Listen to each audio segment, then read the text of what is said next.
Greetings and salutations, friends. Welcome to another stream. I'm Character NPC, your host, and today we'll be doing a party introduction.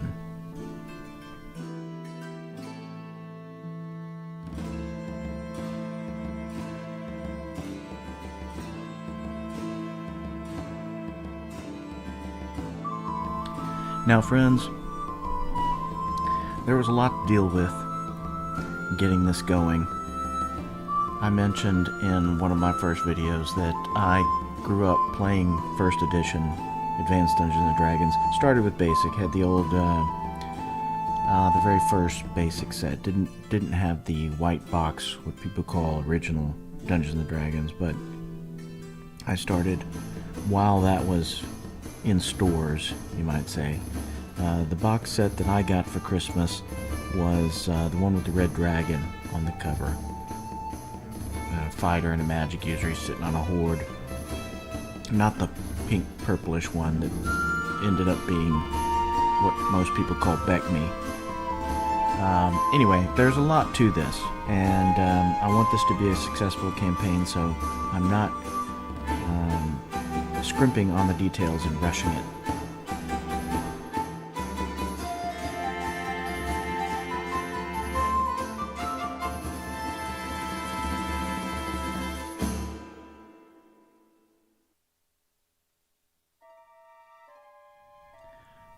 So friends, let's begin.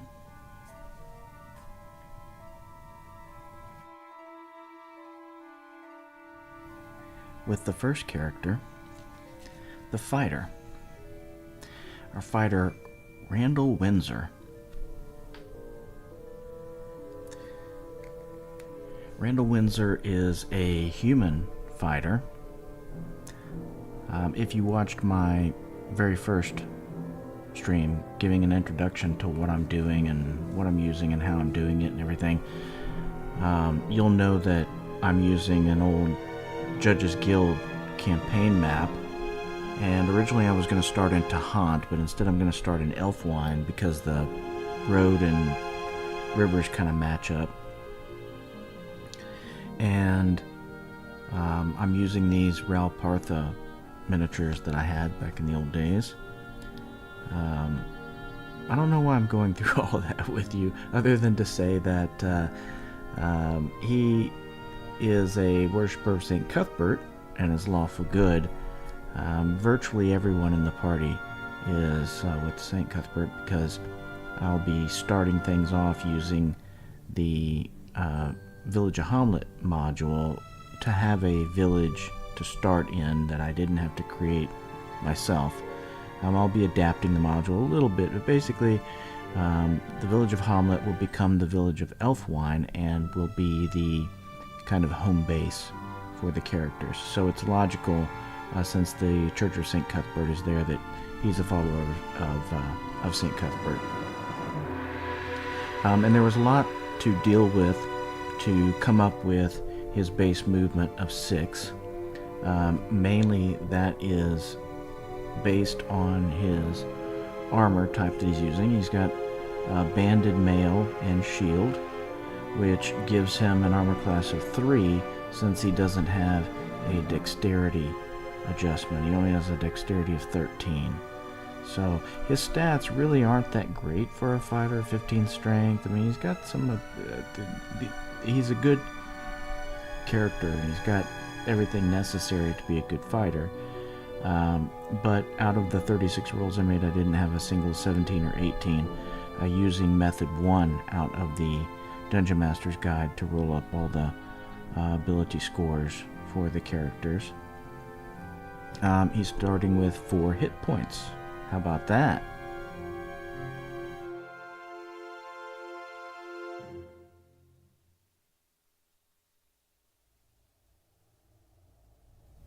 He's going to be using a longsword as his primary weapon, and he'll also have a short bow for ranged attacks.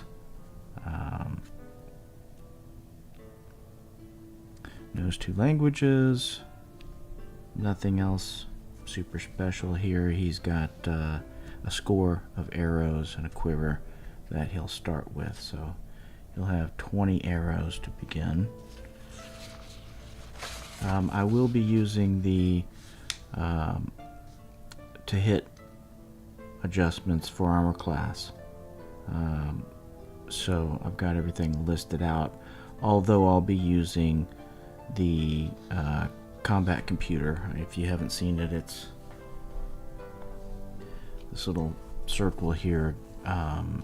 Really helps in quickly coming up with what the particular statistics are for a character character to hit and everything. So anyway, but the things are listed here for the armor class adjustments to hit on the character sheet. I just won't have to look at it all the time because I'll have the combat computer to reference it. And then on the back of the character sheet, the original AD&D character sheets for first edition, I've got everything listed out, all of his equipment, and I won't go through it all, but I want to mention that one important part besides time and some of these other things that I mentioned in passing that are important for first edition is encumbrance. The way you come up with your movement rate is based on how much weight you're carrying and what your strength is. And I mention that now because to come up with what his total weight carried is requires that you know the weight of all the items, and that isn't listed in just the Player's Handbook and the Dungeon Master's Guide for First Edition AD&D. I needed to use an article from Footprints, which is the Dragon's Foot newsletter that came out many years ago. 2005 is this one, as a matter of fact, but it is considered first edition, right? So I'm not going outside of what is first edition Advanced Dungeons and Dragons by pulling this in, or things in the Dragon magazine, even though you know, this might not be exactly TSR. It is considered official. It's information here. So what this did was give me a way to say, okay, you have a strength of 16. How does the encumbrance play out with this?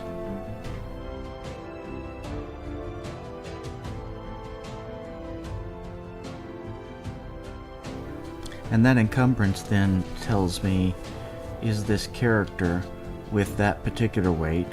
The information, most of this information is contained within the Dungeon Master's Guide, except some of the items listed aren't, doesn't have the complete weight for everything. It's done by gold piece. 10 gold pieces equals 1 pound.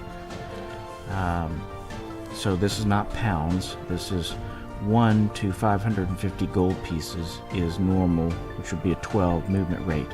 But he's got his armor and everything else. So between bulk and physical weight, you come up with the coin number value. For example, banded mail, which he's wearing, is 350 coin, which equates to 35 pounds.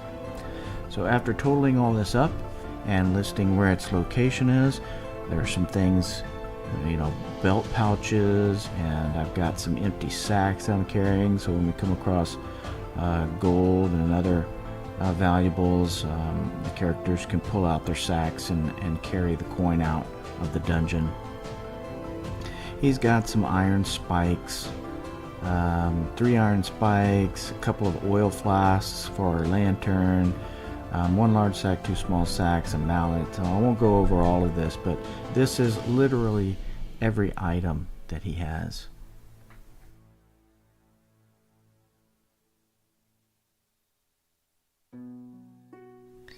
So once this was bought,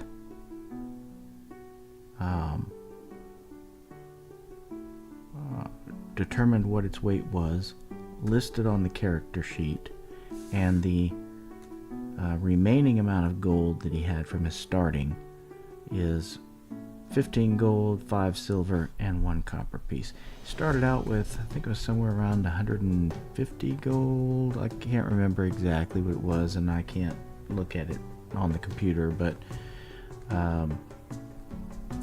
fighters start with a decent amount of gold compared to other character classes, so he had quite a bit to choose from.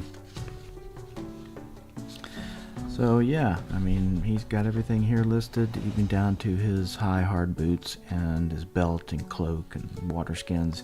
He's got 1 week's worth of iron rations, and everybody will have 1 week's iron rations and be carrying 2 water skins, which each is basically a day's worth of water. So he'll have 2 days worth of water. He could probably ration it a little bit and come out with 4 days if he rations, but for the most part I think we're going to be okay on water. The clerics will be able to cast create water as well, which will really be saving us quite a bit. Water's heavy, you know. Alright, he's 17 years old, male, 175 pounds, 5'11", with sandy brown hair and brown eyes. Yeah. So that is Randall Windsor. Next is Asher Wildwood. Asher Wildwood is our ranger in the party, and he's really going to come in handy, not only because of his abilities, what capabilities ranger brings to a party, but also because as I defined how I'm going to deal with some of the solo aspects of the game, like rumors, how to deal with rumors, there will be some minor benefit that a ranger will bring to the table.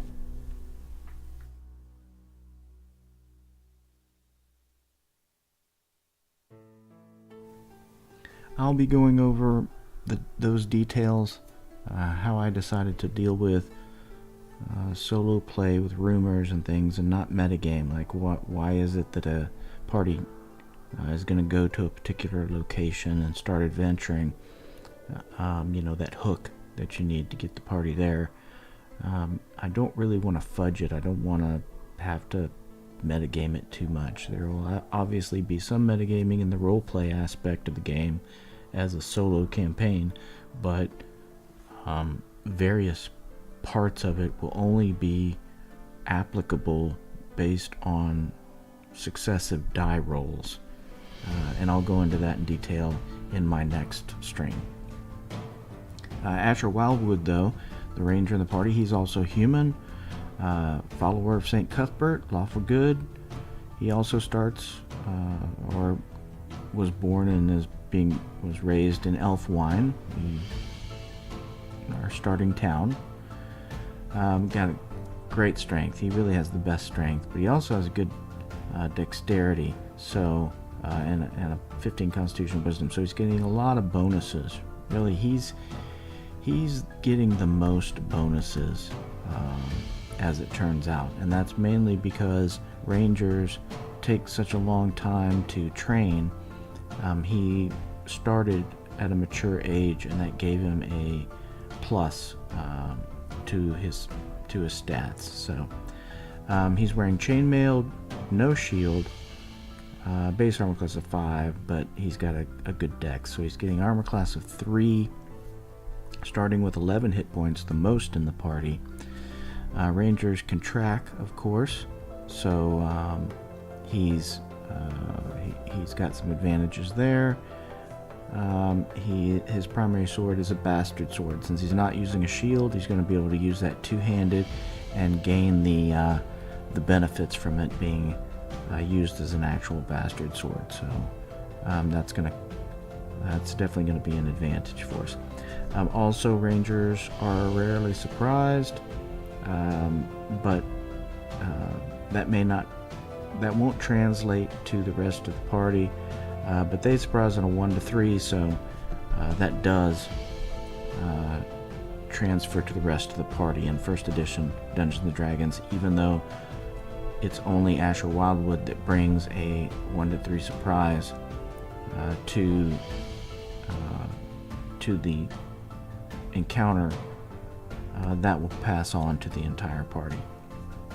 He also used a short bow for now. It's all he could afford. The one stat that he has that's low is his charisma, and he's actually going to get a minus 5% morale modifier. He also starts with 20 arrows to score.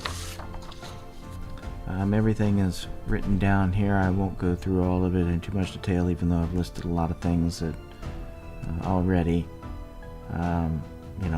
Standard here, location of belt pouches and backpack and everything, but all his weight is listed out.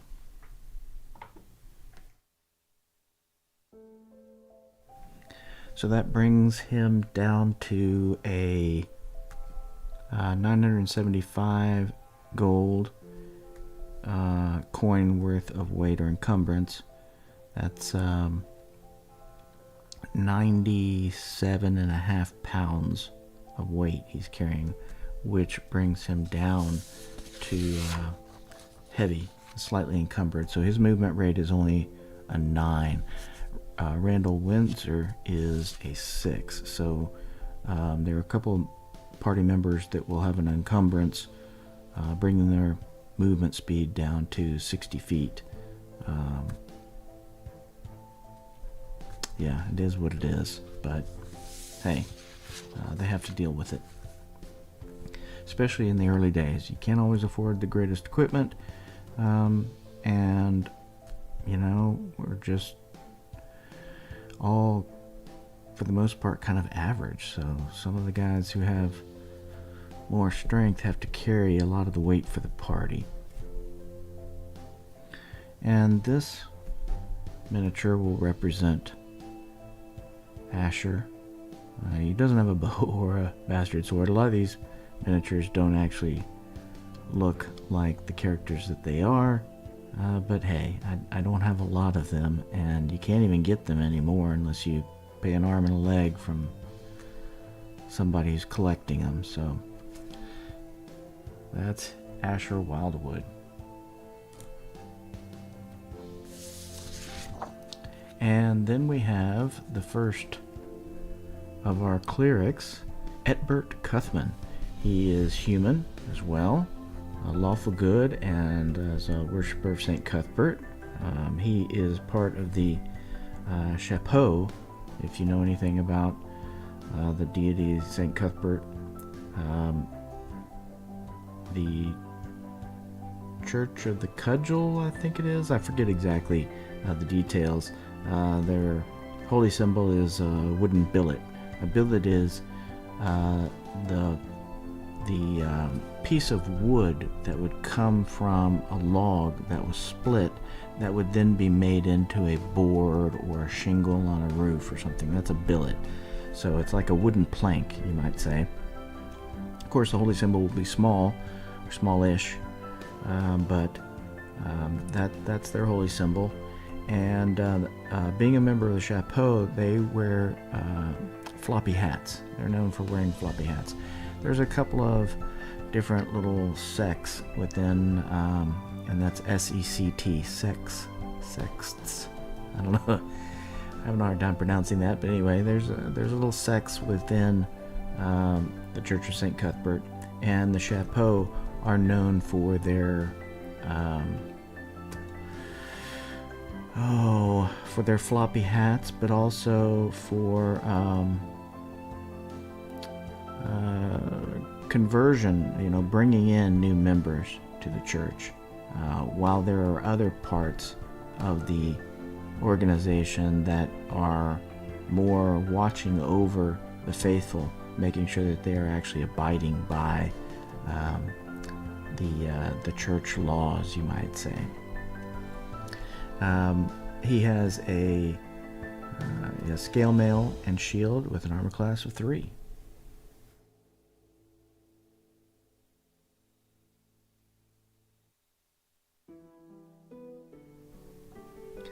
Only 4 hit points, but everybody's starting very low. And he is going to use a hammer. I thought about using a cudgel, or what is basically a club, instead of a mace. He could use a mace, and that would be great. But I chose hammer because a hammer can both be used in melee and thrown. So he's carrying 2 hammers. He's got one tied to each side of him on his belt, or he'll have one in his hand and the other on a belt. But that way he can throw one and then grab the next. So he'll have one round of ranged attack that he can use. Hammers don't do a whole lot of damage, but that is an advantage to be able to throw it. Not a great range, 10 feet, 20 feet, 30 feet for its short, medium, long. 30 feet long with a -5 I think you get for long range. So not great, but hey, he needs to have something. 2 to 5, 1 to 4 against large. And a rate of fire of 1 versus a bow. But clerics can't use bows, so...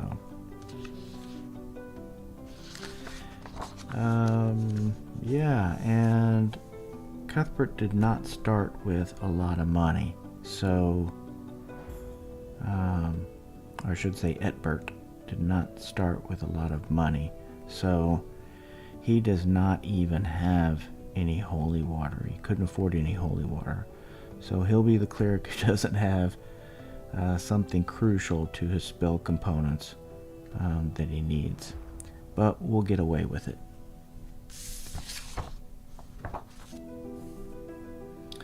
And then Willem Pembroke.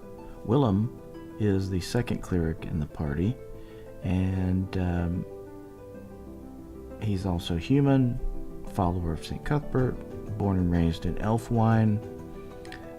He's going to... oh yeah, another thing I didn't mention about Etbert.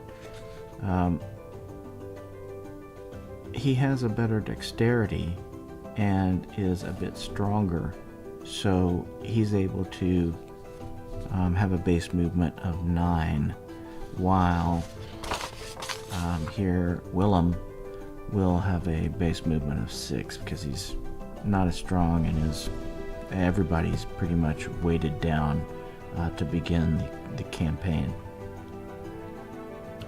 But he has a good armor class. Quite a few members have good armor class. I spent money on good armor to try to help people survive. He has more hit points too. He's got 8 hit points, double what Etbert has. Also 2 hammers, so pretty much identical there, and is also a member of the Chapeau. Everything, of course, is listed out. Ended up with 974 carrying weight, which is 97, almost 97.5 pounds, which puts him in the loaded category. So he's at half movement, 6 movement rate. Yeah, still has 4 gold left over, 9 silver, and 4 copper, and he could afford to buy some holy water. So it's not really... it's not so important for them both to have holy water at this point. It's only going to be used in what was it? For the bless spell, and they may not end up using bless a lot this first in the first encounters, because I think that the Cure Light Wounds and Create Water is going to be more important. No one bought incense as well, since our magic user, Svaldi Mundai, who we'll get to here in a minute, can cast Protection from Evil as well. So, yeah, for what it's worth, he has some holy water.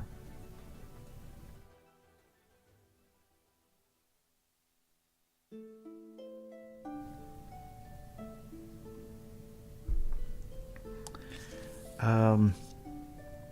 so he has a little bit of gold left. Also, he has the he ended up having quite a bit of gold when he started. So he bought the hooded lantern, and I think he has a little bit of oil. Yes, he has one, but also the tinderbox of flint and steel. I think he's going to end up handing that off though, because he's just overweight, and he wouldn't be the one to carry it anyway. It would probably be the magic user, but he has one. So hooded lantern in the party, and several people have oil. So that kind of brings us to Svaldi Mundai, our magic user. Svaldi is human, also a follower of St. Cuthbert, and born and raised in Elfwine. If you know anything about the Village of Hamlet module, there is a small tower with a fighter and a magic user that live there. Bernay is the magic user, and that is Svaldi's master. The fighter is the one who's training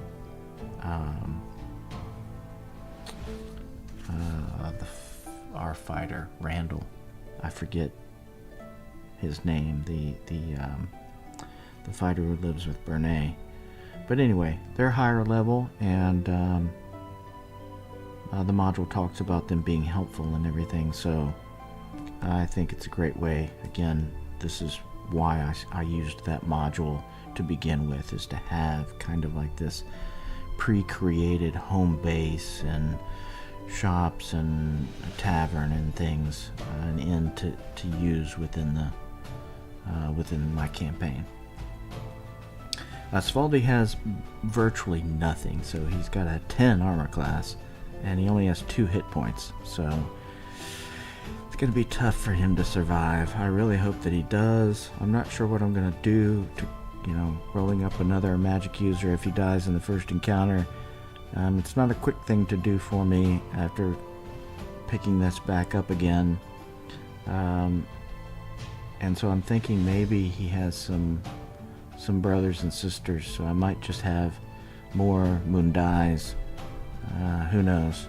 But at this point, I'm hoping to keep him alive by, staying in the back, staying out of the way. Holding that lantern. He has all of one spell at first level, so it'd probably be Charm Person. Would be useful, I think, in an encounter. He'll be using a dagger as his main weapon. He only gets 1 weapon proficiency, and the same situation as with the clerics with the hammer. The dagger can be used in melee and also thrown.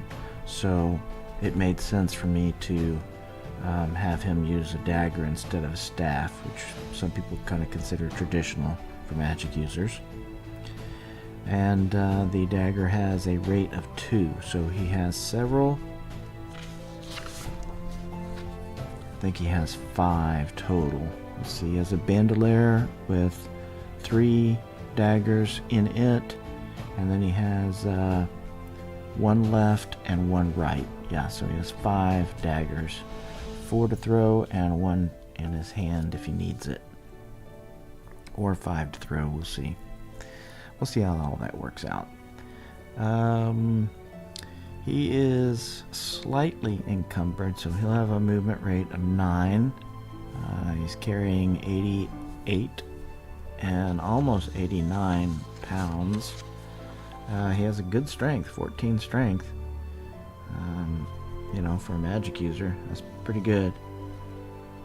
Only a 14 intelligence, but that gives him up to, I think it's 6th level spells.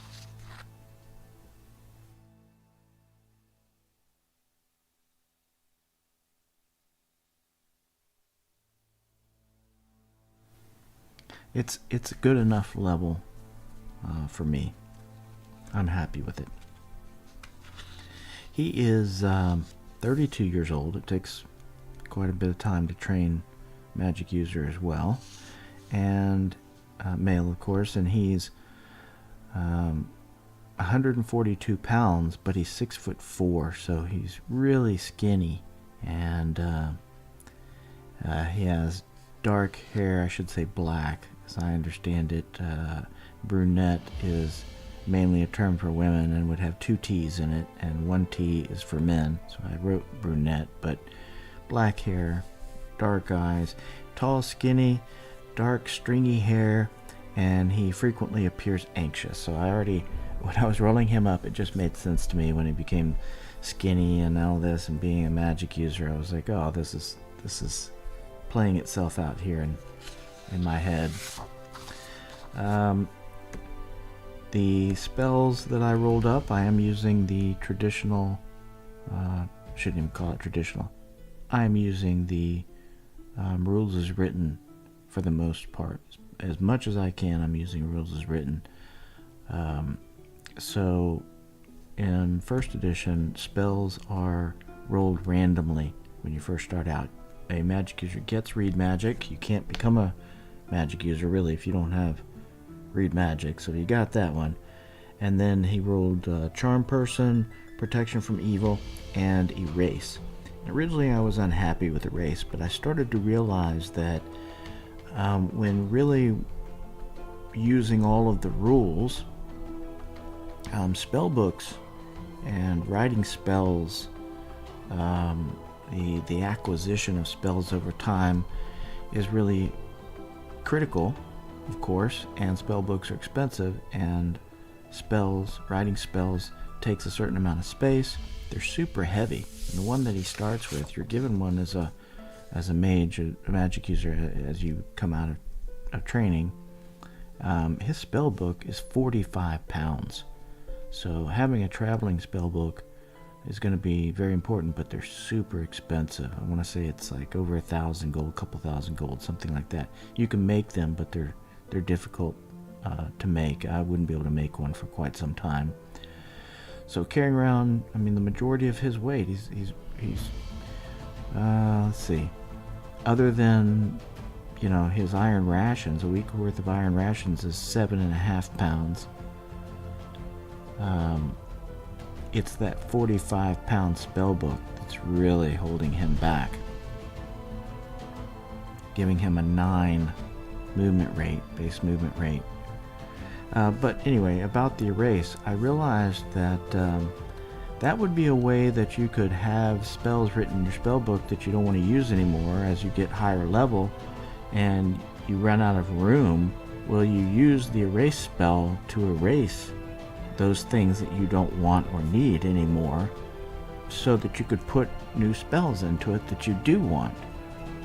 Oftentimes you'll write a scroll into your spell book that's of higher level than you can actually learn until you get to a point in which you can attempt to learn it by rolling your percent chance to know spell. So you're going to have things written in your spell book that you don't want over time, and the erase spell is a good way to remove those things that aren't useful anymore and save space and organize your spell book. So I was happy with that in the end. A little studying went a long way there. I'm also going to be using spell components, and another thing that I pulled in was from the Dragon magazine, which goes over spell components, how they're found, their cost, you know, what kind of craftsman or person might have them, this kind of thing.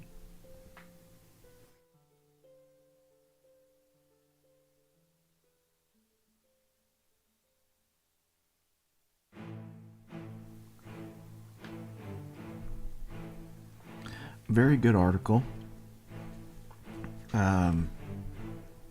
But this helped me determine, you know, like how much was it going to cost me to get the spell components for the spells that I have, because they aren't listed. In the player's handbook, it lists under the spells what the material component is, but it doesn't tell you anything about how to get that component, and it's not on the basic equipment list, of course. So this article is really important to have if you're going to play with spell components.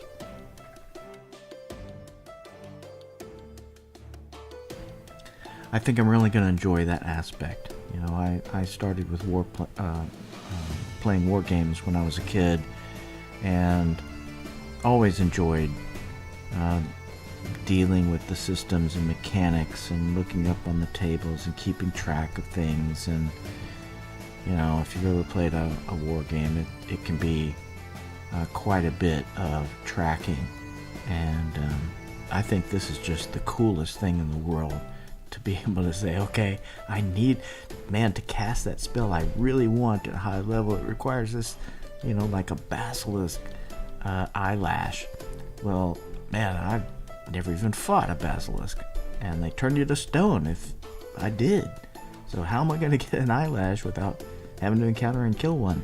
Well, this article defines how to do that. Where the magic shops are, what size city it would have to be, how rare are they. You're rolling on tables so that not everything is just there, right? That's the one thing I hate, is to say, oh yeah, no, I've got that thing because I wrote it on my character sheet. It could be an entire adventure just to go out and get some spell components, so I'm anticipating that as well. But enough about that. The point to that is that the spell components I needed were a clear crystal, which I was actually given by my master Bernie. That's for read magic and is not used up when you cast the spell and use it.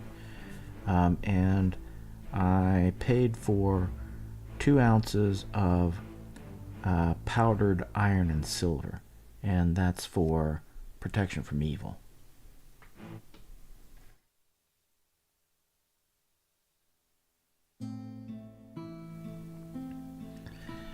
I don't know that I'll use this spell. Charm Person doesn't have a material component to it, so I think for the first couple of adventures, trying to gain some money, I may not use this 2 ounces, because what you use it for is to draw a circle around you, which creates the protection from evil, defines the circle of protection. And if you've ever, if you're old enough to have a shot of whiskey or something as a drink, 2 ounces is a shot glass. It's not very much. So to create that circle, to have it be a viable circle of protection, it would take that whole 2 ounces. So, I mean, that's really one spell worth of iron and silver powder. Yeah. At least it's easy to get. I mean, you take some silver and iron, or buy it at the smith. Not that difficult. It's not the basilisk eyelash kind of thing I mentioned. Yeah, thankfully. Yeah, so he's 32. I mentioned his age. He's got 1 gold piece and 14 silver left, so not much. And then finally, we have our only non-human. We've got the demi-human gnome, Jorbus Bicklemole. He is an illusionist thief. Go figure. Gnomes are virtually the only thing. Actually, I think they are the only race that can be an illusionist other than a human. And I didn't want just another straight spellcaster, and I don't really think... I mean, thieves are great. Some people love to run thieves. I'm not a big... I don't run thieves. To be honest, I don't think I ever played as a character myself. No, I've never played a thief as a character in my entire life. So, anyway, I wanted a multi-class character to be thief, so that there was some additional capability for that character.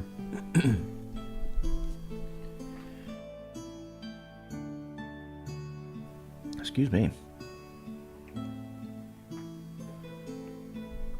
Take a swig of my beer there. Yeah, so Jorbus Bicklemole, love that name. He's our illusionist thief, neutral good. Usually in first edition Advanced Dungeons and Dragons, thieves are evil for the most part.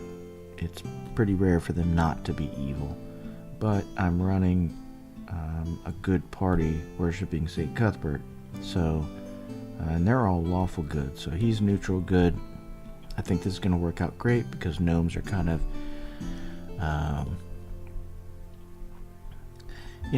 they like to play tricks and they're comical. Maybe not comical. That's not the right word, but they're jovial and they're characters. And I don't mean player characters. So I think it's going to work out that they're all lawful good and followers of St. Cuthbert, and he's the only gnome and neutral good and is not following St. Cuthbert. In fact, his patron deity is Beer Van Wild Wanderer, which came from a dragon magazine before Deities and Demigods came out. He's in Deities and Demigods as well, but I pulled him from the original Dragon magazine because, again, I'm trying to stay true to TSR as much as possible in the original content. He's the only character with infravision, 60 feet. Gnomes hear better, listen better than humans, so he also has 4 and 20 to listen at doors, which is basically 20%, which matches his hear noise. Ironically, I mean, this is just a given. Even if he wasn't a thief, he would have a 20% chance to hear, to listen, but it just happens to match the hear noise at first level for him as well. Got a great strength for a little guy, 16. He's got some excellent ability scores, but he had to be able to be the illusionist. Out of the stats, the ability scores that I rolled up for the characters, I had to, I couldn't move the ability scores around, so I had to choose which of these sets of ability scores were going to be for each of the classes. And he lucked out with a good strength, a good dexterity, and a high enough intelligence to to give him. I think he'll be able to attain 5th level illusionist. The downfall of running a multi-class character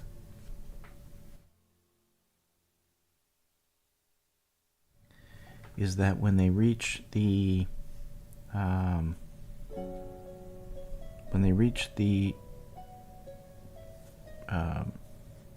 restricted level, the end of the the highest level of whatever they can go to in one of their classes. In this case, for him, it's illusionist.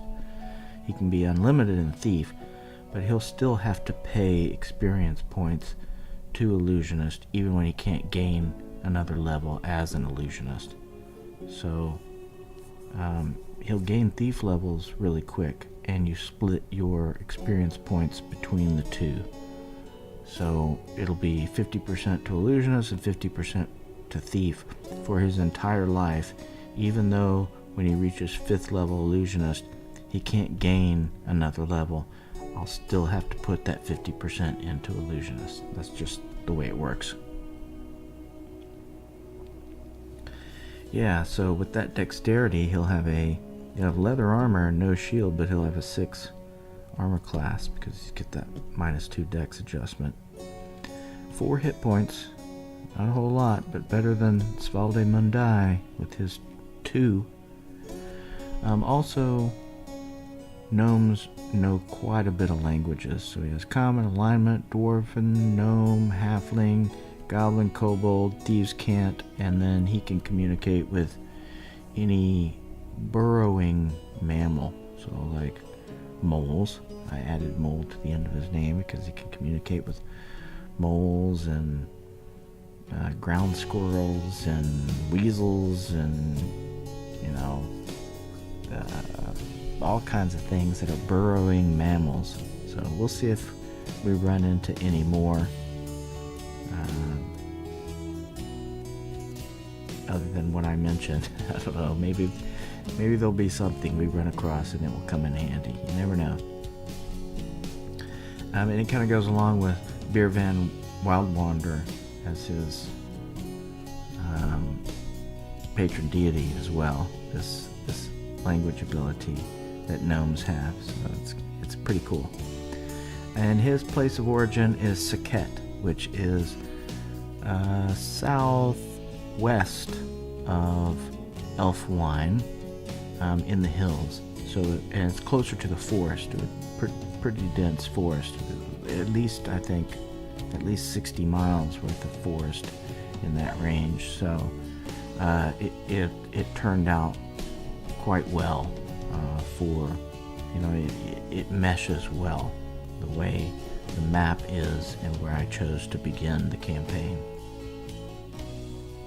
He'll use a short sword and he'll also use a sling. With sling bullets, pretty good range. I mean, up to 50 feet is short range. So he's got some decent bonuses as well. 2 to 5, 2 to 7 against large with the sling. 1 to 6, 1 to 8 with the short sword. And of course, thieves can backstab.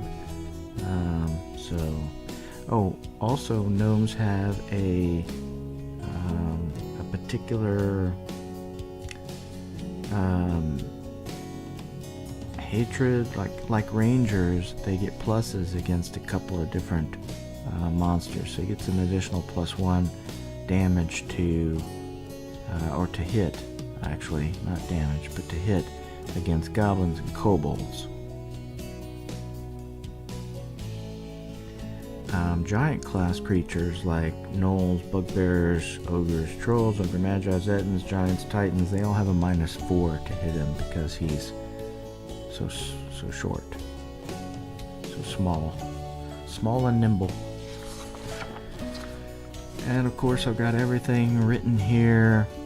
Turns out he is carrying over 100 pounds worth of gear, or his total weight is over 100 pounds, which is kind of unimaginable. I mean, some things in AD&D, you're kind of like, well, you're trying to be realistic about a fantasy game, which doesn't make sense in the first place. But then you think about, okay, this guy is he's a superhero. You know, all the characters who are player characters are superheroes isn't the right word. I forgot what they called it in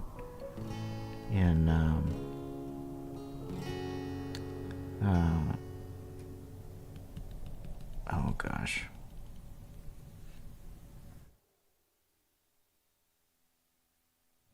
Chainmail. That was the name of the game I was trying to think of. They had a name for what player characters were in Chainmail, and even though they might be at 0 level or 1st level, they didn't quite have the levels like they do in the more modern Dungeons and Dragons, Advanced Dungeons and Dragons games. But they had a term for that, and it wasn't superhero. But anyway, these are heroes, right? These are better than your average people. So I let it pass. But he has a 9. If he ends up carrying 100 gold coins in a small sack, he'll be down to 6. He'll be encumbered. He won't get his dex bonus. Already, with that much weight, heavy encumbrance, he won't get a +2 initiative. He'll only get his reaction bonus for surprise, as the rules say. Anyway, he's 109.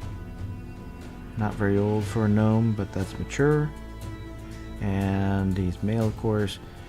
90 pounds, 3'6". 3'6", 90 pounds. I fly model planes. I have planes with wings longer than he is tall.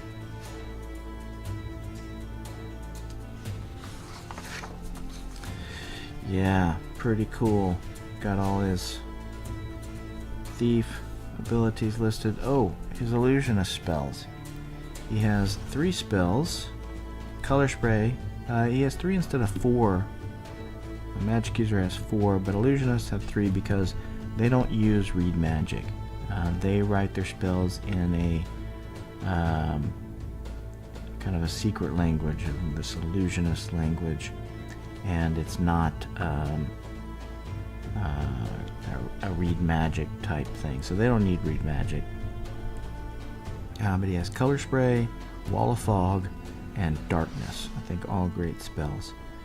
And the spell components for color spray, there's only 2. You need 2 spell components: wall of fog and color spray. Darkness doesn't have a material component. Color spray is sand or powder of yellow, red, and blue. So fortunately, there's painters and limners in Elfwine, in the village of Hamlet, that have pigments. They would have pigments.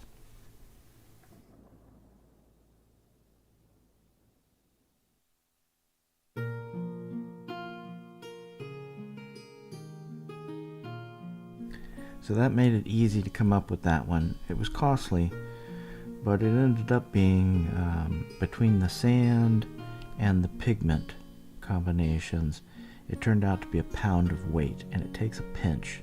The same with the dried split peas for wall of fog. I guess because peas give you gas, maybe.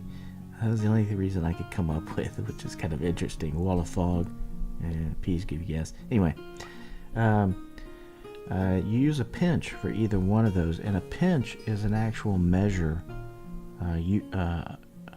US measurement, right? It's a cooking measurement. So you can actually define the amount of a pinch when you need to.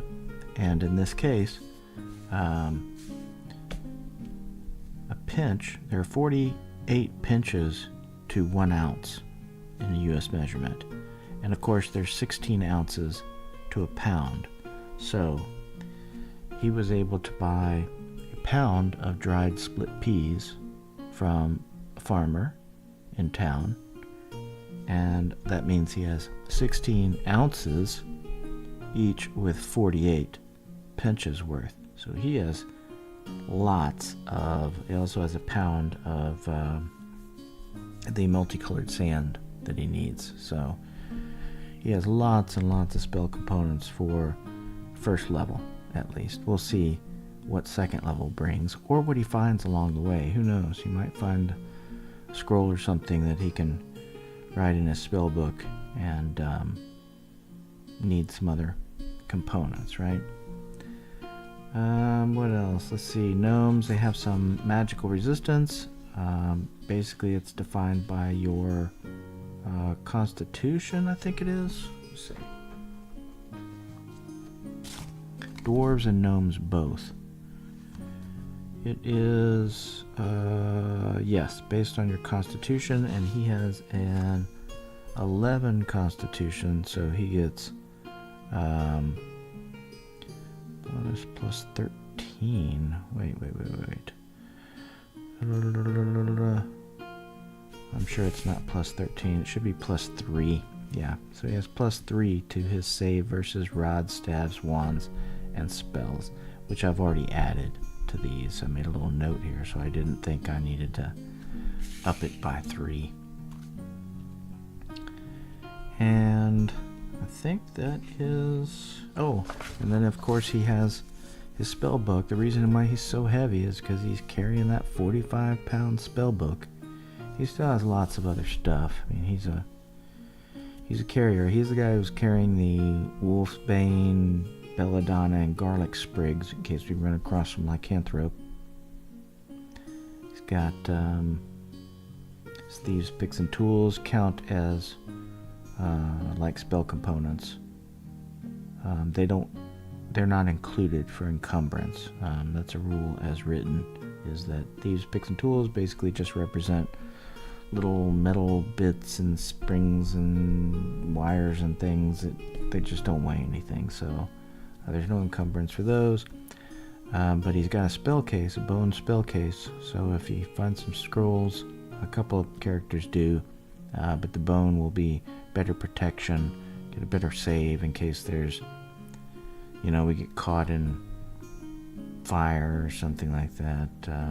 Leather doesn't save as well as bone does, so but that weighs 5 pounds, so yeah.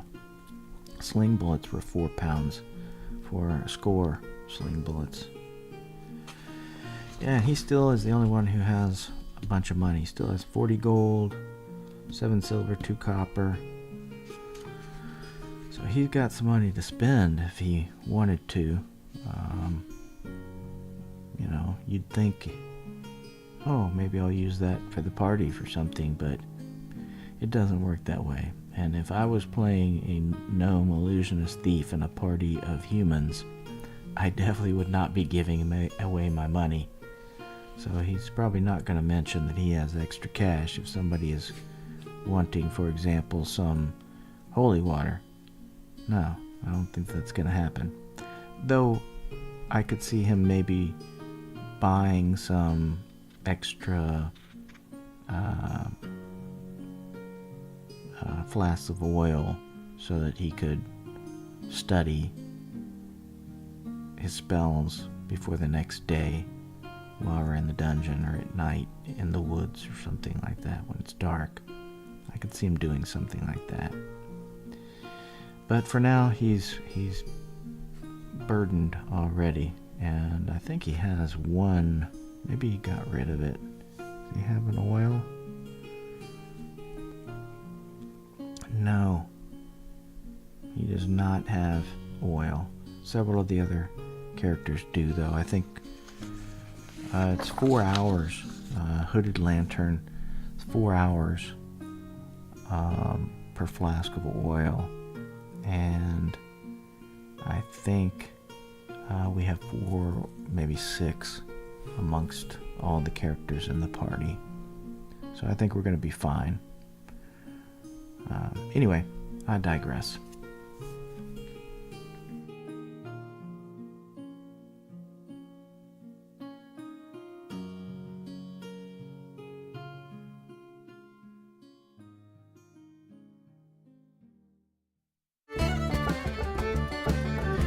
So I think that's it. That's all I've got from the character introduction, party introduction. I'm so close to getting this started. It's been a lot of work getting this going this far. I mean, look at all the every item listed, all the weights. Everything is detailed. This is the way it really is played. Rules is written. But for one person to have to get back in the swing of things after so many years away, and as I said, there's a bunch of these rules that weren't super well defined in the 3 books, the Monster Manual, the Player's Handbook, and the Dungeon Master's Guide for 1st edition AD&D, or they just weren't really defined yet, and it took a Dragon magazine article to define it.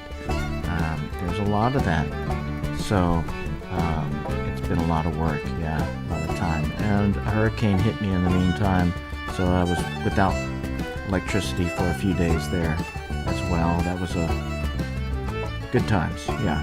Anyway, all done with that, and I'm going to put out one more video that's going to be explaining how I landed on all the different things that the DM prep requires so that I don't do a lot of extra metagaming.